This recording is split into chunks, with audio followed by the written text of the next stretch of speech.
Hola amigos, ¿cómo están? Siempre un gusto encontrarnos. Este es el tercer video sobre el documental que hemos estado revisando, 25 años de democracia en el Ecuador. Este es el tercer capítulo y último. Muy buen material, sé que lo digo siempre, pero me ha servido mucho para desde este punto trasladarnos ya más a la actualidad. Siempre muchas gracias por su tiempo, muchas gracias por su atención. Vamos a empezar a ver entonces juntos el video. Como siempre es más o menos ya la mecánica que estamos trabajando. Tengo ya las ideas que quiero compartir con ustedes. Y entonces, sin más preámbulos, vamos a mirar el video.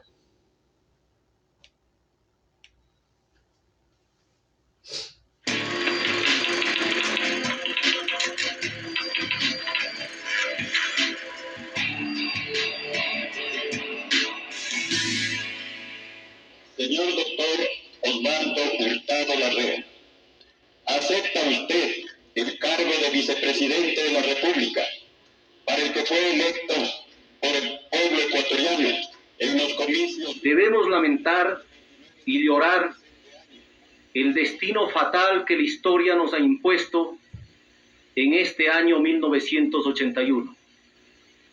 Pero al mismo tiempo, sobre este dolor y estas lágrimas, sembrar el porvenir que con clara inteligencia y alto espíritu patriótico el presidente Roldós comenzó a construir. Como su compañero de lucha, a lo largo de casi 4 años, me encuentro profundamente acongojado, como lo está todo el pueblo ecuatoriano. Tuvimos algunas discrepancias, lo cual es normal, pero siempre fueron privadas, nunca públicas. Yo fui un vicepresidente absolutamente leal con el presidente de la República. Jamás le hice una crítica, jamás expresé una discrepancia pública. Y cuando sus momentos de gloria, yo hacía, como se dice en el teatro, mutis por el foro. Cuando tenía dificultades, comparecía a defenderle en los medios de comunicación. Bueno, si vamos ahora hacia atrás, da la impresión que ha habido fricciones entre el vicepresidente Palacios y el vicepresidente Gutiérrez. Bueno, en esta parte del video los presidentes analizan el rol de los vicepresidentes. Siempre, por obvias razones, el vicepresidente está en un segundo plano, pero en nuestra democracia, como ustedes lo pueden ver, pareciese que el vicepresidente siempre está esperando que el presidente resbale para quedarse en el poder. Es así, ustedes recordarán, que cuando Lucio Gutiérrez es defenestrado, quien asume la presidencia es su vicepresidente, Alfredo Palacio. Y de ese gobierno de Alfredo Palacio se desprende la figura de Rafael Correa. Como él era en ese gobierno, fue ministro de Finanzas, ministro de Economía y Finanzas. Ahí se da a conocer. Estoy haciendo esta acotación porque parece que esa es la fórmula en los últimos años. Ser parte de un gobierno, no importa si sea democráticamente electo o si llega al poder mediante un golpe de Estado. Pero ser parte del gobierno, no hacer mucho o nada, como la mayoría, pero que tu nombre empiece a circular por la prensa y por los medios. Ya nombré el caso de Rafael Correa y ahora tenemos frente a nosotros a Otto Sonnenholzner. A dedo designado vicepresidente, estuvo un tiempo en el cargo, sin pena ni gloria, se hizo conocer, gratis. Encima de eso recibió salario y luego renunció. Hay que recordar que su servicio al país fue muy corto y ahora quiere ser presidente. Y nada más y nada menos que fue el vicepresidente de Lenín Moreno. Va a tocar quemar un saumerio en la casa porque nombrando a tanto pillo, Dios no quiera. Vamos entonces más agudamente al análisis. Osvaldo Hurtado, perdón, como les decía, se describe como el vicepresidente perfecto. Ya sabemos que cuando eso sucede es todo lo contrario, ¿verdad? Luego León Febres Cordero analizaba que para él Gustavo Noboa conspiró para sacar a Yamil Maguad. Bueno, no tuvo que hacer mucho realmente porque Maguad hizo solo todo para que se lo vote. Luego Rosalía Arteaga, en este video, si ustedes lo miran, ella nombra, o enlista, mejor dicho, algunas curiosidades de un binomio roto, literalmente, porque ella debía asumir el poder yéndose Abdalá Bucaram, pero el Congreso de ese momento posesiona a Fabián Alarcón y ella, de ser presidenta, pasa a ser vicepresidenta. Entonces ustedes se pueden imaginar las fricciones que habían ahí. Luego vemos aparecer a un personaje que se le olvida muchas veces a la gente, que es Alberto Dajic. Alberto Dajic fue el vicepresidente de Sixto Durán Ballén. Es de ingrato recuerdo para la política ecuatoriana, como la mayoría de los actores, por los gastos de los fondos reservados. Es por eso que él se va al exilio, yo diría, huye, para hablar con propiedad, a Costa Rica. Aquí otro paréntesis. Alberto Dajic regresa de Costa Rica cobijado, protegido por Rafael Correa. No nos olvidemos de estas cosas que parecen cosas vanas, pero que tienen mucho significado.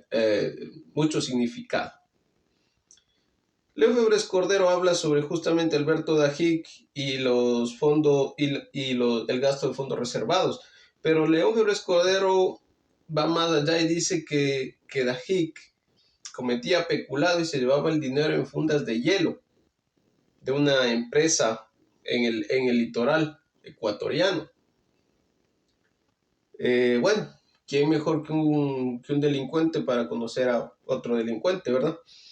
Luego Abdalá, hablando de delincuentes, Abdalá dice y enlista los actos de corrupción de León Febres Cordero. Nombra, por ejemplo, el caso Cospital, el caso de los recolectores de basura, la quiebra del Banco La Previsora y el Banco de Descuento, que según Abdalá fueron quebrados, palabras más, palabras menos, a propósito para que los hermanos de él lo puedan comprar. Dice Abdalá que León Febres Cordero se llevó incluso obras de arte del Palacio de Carondelet. Yo creo que entonces, si fuese así, de ahí agarró la idea para él hacer lo mismo cuando estuvo de presidente. Aprendió muy bien. Lucio Gutiérrez hace una pregunta que también se la podríamos hacer a él en relación a cuando él estuvo como presidente. ¿Dónde está la plata? Es lo que pregunta Lucio Gutiérrez. Abdalá hace unas declaraciones, pero más que todo, el gobierno, cuando él es gobierno, él asume el poder, pero él asume el poder no con un gabinete de trabajo, sino con su gallada, ¿no? Llega, pone familiares en todos los cargos que puede, los pipones, los pepudos, ¿no? De los pepudos que incluso el más famoso de ellos, ingratamente famoso, el pepudo Alejo, fue asesinado, ¿no? Entre los familiares que Abdalá puso en en el gobierno recordamos a su hermano Santiago, a su hermana Elsa, los miembros de su gallada, ¿verdad? Revisábamos ayer el nombre de este tipo, se me va en este momento el nombre, Alfredo Adún, pero también en el gobierno de Abdalá lo acompañó un hombre llamado, si no me equivoco, Gustavo Salem.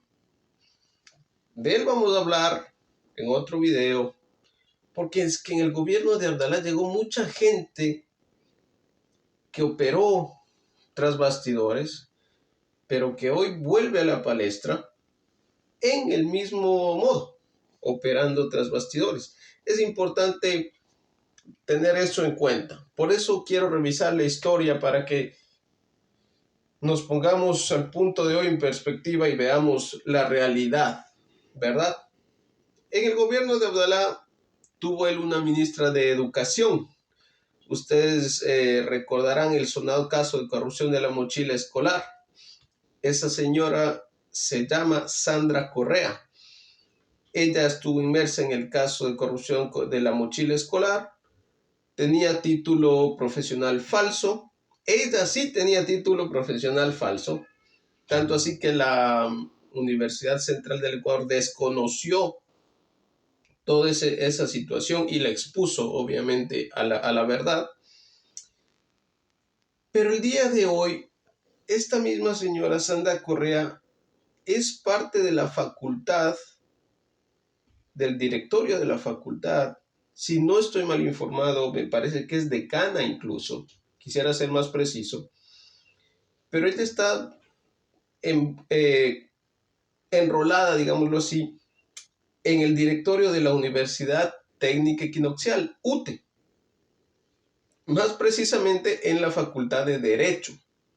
Qué pena. Qué pena que universidades que han sido tradicionalmente formadoras de profesionales en nuestro país tengan en sus filas a gente tan indeseable, tan indeseable. El Pepudo Alejo, como les decía, fue el que más habló, y eso le costó la vida, sobre las fechorías de los patronos. Todos recordarán que él mencionaba que sacaban el dinero pues en maletas, ¿no? En fajos de billetes de dólares y de sucres. Él dio muchos detalles que solamente una persona que estuvo inmerso en esa situación podía conocer. Abdalá obviamente siempre lo tildó de mentiroso y de servicial al Partido Social Cristiano, más precisamente a Jaime Nebot.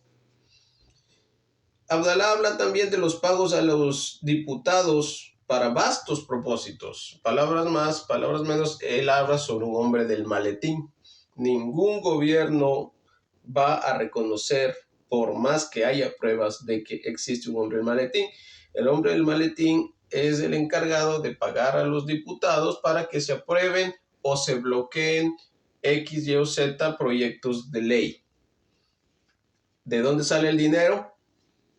Exactamente, de los impuestos que usted paga y los políticos se roban, porque ellos nunca van a transar con el dinero de ellos. Ese es, de hecho, el meollo del asunto. Robarle, cogerse su dinero, nuestro dinero, y con eso hacer sus chanchullos. Eso lo aprendió, parece muy bien, la Revolución Ciudadana, que ya analizaremos en los siguientes videos. Osvaldo Hurtado dice: en el Ecuador la corrupción no es honesta, porque al parecer empresarios europeos decían que ellos sabían que en Latinoamérica había que transar, pero que en Ecuador había la particularidad de que los políticos cogían el dinero y no cumplían lo que habían prometido por ese dinero que está entre el empresario y el país. Y entonces es así que Osvaldo Hurtado dice, es muy sonriente lo que es ser tan descarado, que en el Ecuador la corrupción no es honesta. Y fue presidente del Ecuador. Rodrigo Borja dice, ahora la excepción es encontrar un honesto, honorable y justo. Son minoría. ¿Sí? Yo creo que tiene razón en esta vez Rodrigo Borja. Ahora la excepción es encontrar un hombre honorable y justo. Son minoría. Parece que Rodrigo Borja un poco hace de Nostradamus y nos traslada a la coyuntura actual. Parece que ese perfil es muy difícil de encontrar, tanto así que en los binomios que tenemos enfrente uno ve toda la cartelera y, como les decía, no escoge de entre lo mejor. Lastimosamente hay que escoger de entre lo peor. Es sin duda alguna lastimoso. Osvaldo Hurtado dice, Abdalá nombró a un cura en las aduanas tratando de que se manejen con honestidad. Yo me había olvidado, sinceramente, me había olvidado de que eso se dio, el cura Flores. El cura Flores que se robó el cáliz y las limosnas. Solamente en nuestro país se pueden dar esas situaciones. Fabián Alarcón estuvo preso 6 meses por el caso de los pipones.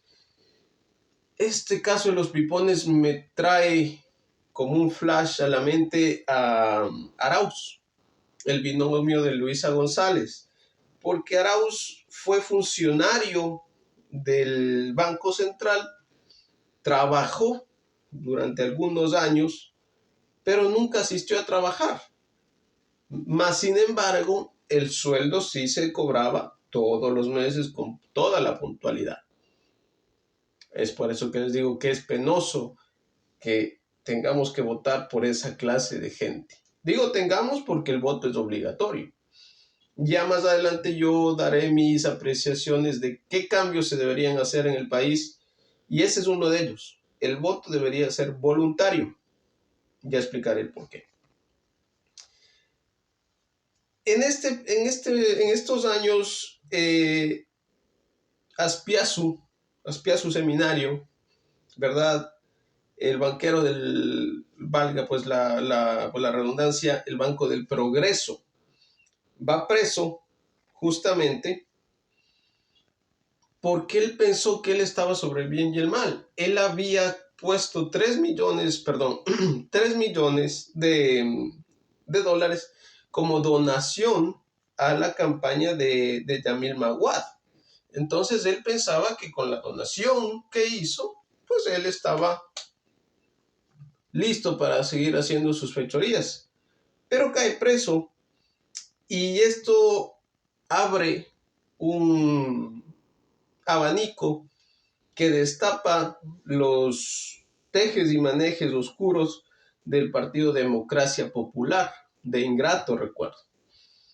En ese Partido Democracia Popular está Marcelo Dotti, está Larreategui, de ahí salió justamente Yamil Maguad.